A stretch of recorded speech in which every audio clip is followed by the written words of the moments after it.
से लेकर वस्त्र तक। आखिर वस्त्र माने होते क्या है? 6 क्लास में आप लोग भी पढ़े होंगे। रैसो से वस्त्र तक, है ना। 3 चैप्टर है, बस में आ रही।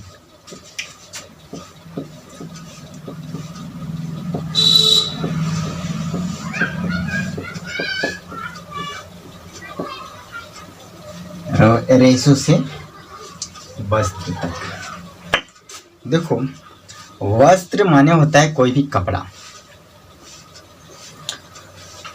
आखिर वह कपड़ा बनता कैसे है, हम इसके बारे में चर्चा करेंगे। यानी कि रेसो से आप लोग कई प्रकार के, हम लोग जो भी मतलब कि वैसे स्वेटर, अलग अलग जगह पर कई प्रकार के कपड़े पहने जाते हैं। जैसे हम लोग सिंपल से कपड़ा ही पहनते हैं, लेकिन ग्लेशियर में जहाँ पे बहुत ठंडी होती है वहाँ पर बहुत अलग अजब ढंग का कपड़ा पहना जाता है।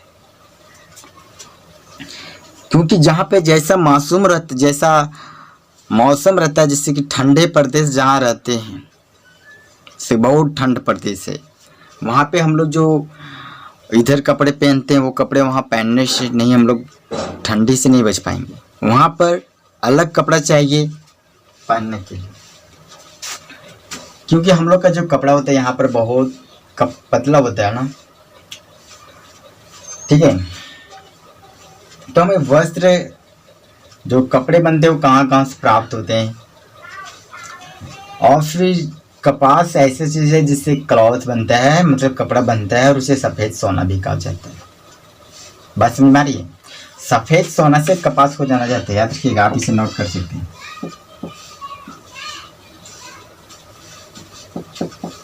सफ़ेद सोना कपास को जाना।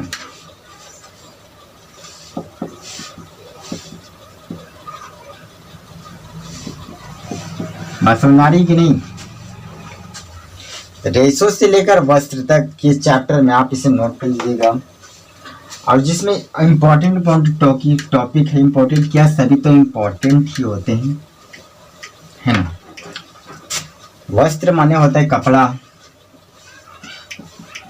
अगर किसी स्टूडेंट के साथ वस्त्र माने क्या होता है भाई, तो वस्त्र माने होता है कपड़ा। इसमें कहीं कंफ्यूजन नहीं ना। तो हम लोग को जो कपड़ा होता है वो कहाँ कहाँ से प्राप्त होता है, या तो पेड़ पौधे से, या जीव जंतु से। अब भाई पेड़ पौधे से कैसे प्राप्त होते हैं, जीव जंतु से कैसे प्राप्त होते हैं, तो आप लोग देखोगे कि ऐसे बहुत प्रकार के जानवर हैं जिनके बाल होते हैं ना, बहुत बड़े बड़े होते हैं। जानवर कभी स्वेटर पहनता है, लेकिन वो ठंडे के दिन में भी बच पाता है। फिर हम लोग क्या करते हैं कि वो सब, अब भेड़िया 6 क्लास में भी पढ़े होंगे कि भेड़िया के बालों से ऊन बनता है, और ऊन से भी स्वेटर बनता है। फिर बहुत प्रकार पेड़ पौधे से होता है। नहीं, हमारे जीवन है ना 99% के तो 100% भी जा सकते हैं। अधिकतर हमारे परसेंटेज में पेड़ पौधे की भूमिका होती है। तो वस्त्र है पेड़ पौधे से भी प्राप्त होते हैं, जीव जंतु से भी प्राप्त होते हैं। तो हम लोग बार एक टॉपिक पर चर्चा करेंगे।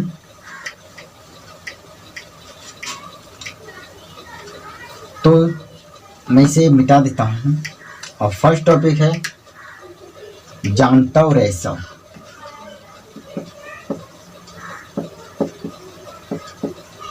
जानता रेशे, तो ये क्या होता है, किसे कहते हैं जानता रेशे।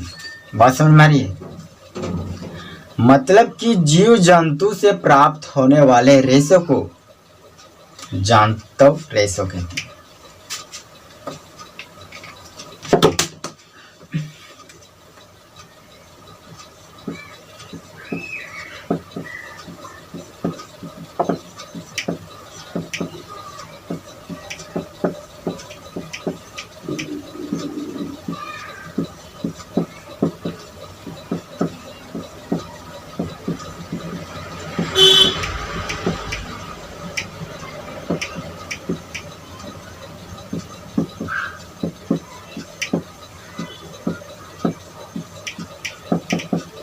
बात सुन पा रही है? कहीं कंफ्यूजन नहीं ना?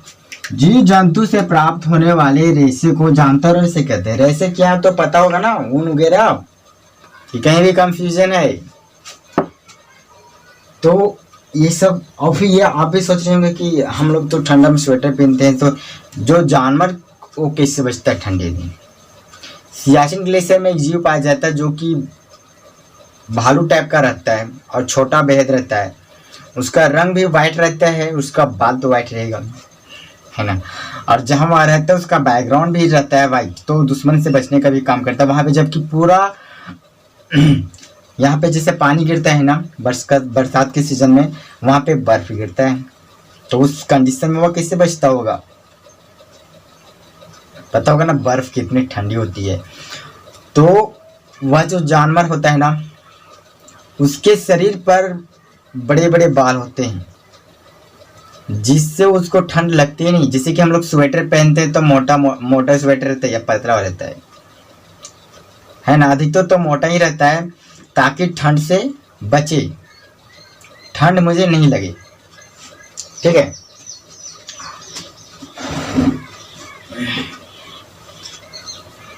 तो कई प्रकार के जो होते हैं ठंड से बचने के लिए कई प्रकार के ऊनी वस्त्र टेलीकोट क्या क्या पहनते हैं जिससे ठंड कोई ज़रूरत नहीं कि ठंड से बचने के लिए ये सब यूज किया जाता है। कपड़ों को गर्मी का सीजन में भी पहना जाता है, हर कंडीशन में भी पहना जाता है, तरह तरह का कंडीशन।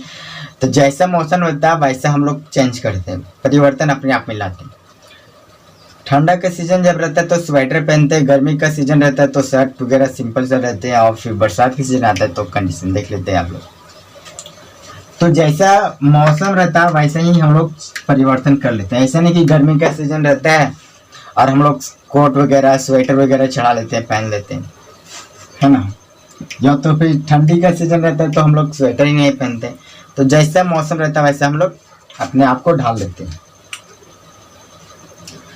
तो जो आज का जो फर्स्ट टॉपिक है ना 1.3 में क्या पढ़ेंगे आप लोग? ऊन के बारे में पढ़ेंगे। ये 1. मैं देखता हूँ ये थोड़ा सा लंबी है बट इट इज बहुत उतनी लंबी नहीं है।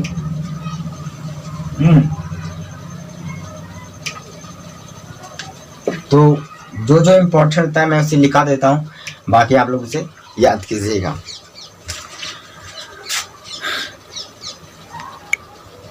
तो 3.1 फर्स्ट टॉपिक है, तो ये भी टॉपिक काफ़ी लंबा है, तो इसको एक वीडियो में नहीं कंप्लीट करेंगे, दूसरा वीडियो बनाएंगे तो उसमें पार्ट 1 ये है, वो पार्ट 2 रहेगा, ठीक है ना। तो इसमें जो किया गया है कि ऊन प्रदान करने वाले जंतुओं के बारे में चर्चा करेंगे और रेशू से ऊन तक ये दोनों टॉपिक कवर करेंगे। और लास्ट वीडियो में मतलब कि जो नेक्स्ट वीडियो बनेगा और रेशो को ऊन में संसाधित करना, इसमें बहुत चरण पार किया जाता है तभी हम लोग रेशे प्राप्त करते हैं।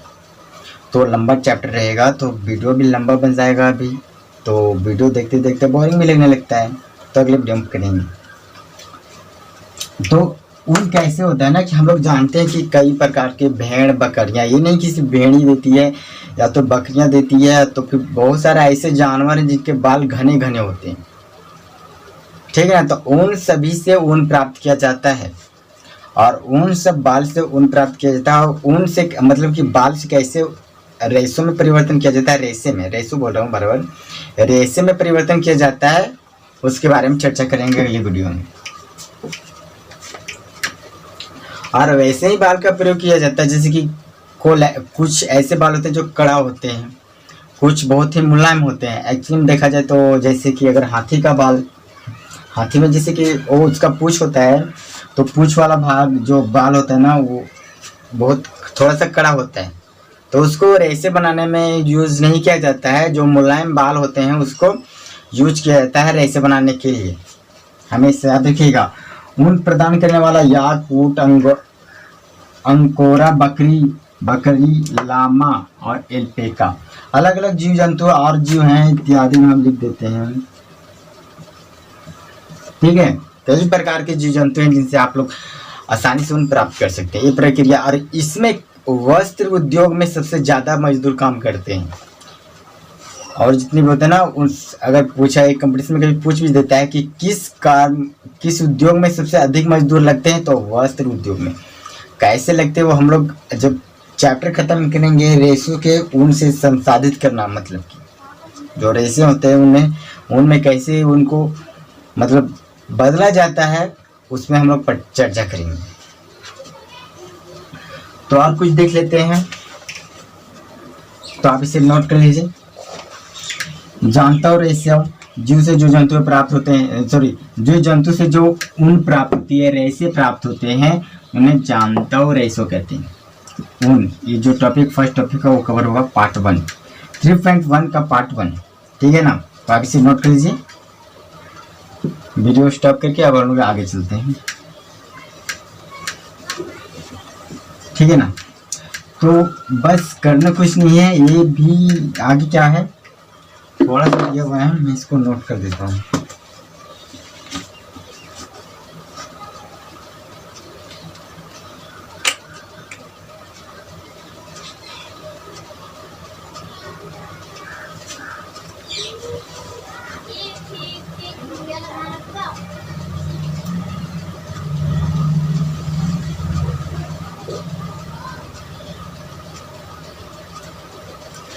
पश्मीन है ना,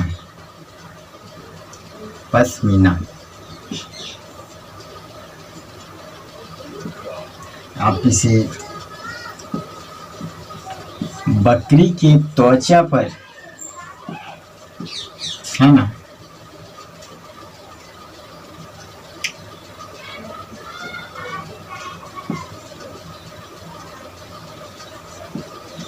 त्वचा के निकट कहें तो मुलायम बाल होता है।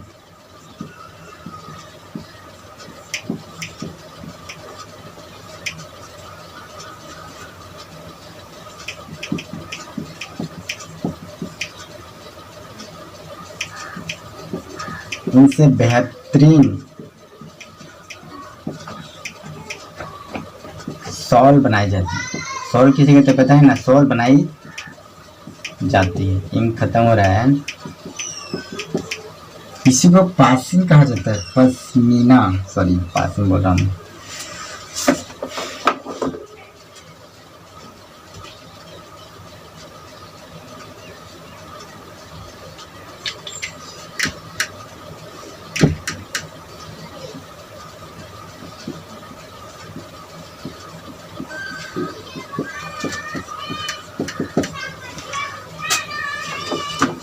पश्मीना कहा जाता है, ठीक है।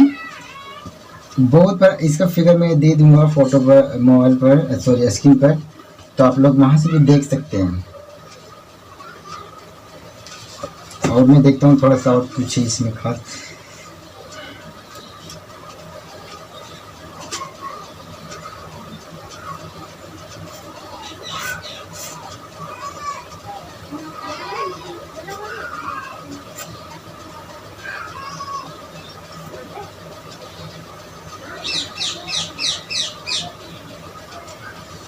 बस तो मैं आपको स्क्रीन पर कुछ भेड़िया का, बकरियां का फोटो नजर आएगा, तो उसको छापना नहीं है, बस समझ लेना है। जो आपका एग्जैक्ट था यहाँ तक था, और फिर कुछ डायग्राम मिल जाएंगे आपको वहाँ से, तो आपको नोट कर लेना है। कॉलम में रहेगा तो उसे आप नोट कर लीजिएगा। और फिर अगले वीडियो हम लोग पढ़ेंगे 3.1 का पार्ट 1 था, तो उसमें 3.1 का पार्ट 2 रहेगा। वो बहुत थोड़ा सा लंबा है, तो उसमें थोड़ा सा लंबा प्रक्रिया होगी, तो वीडियो लंबा भी बन सकते हैं। तो चलिए हम लोग अगले वीडियो में मिलते हैं, बाय, नेक्स्ट डे।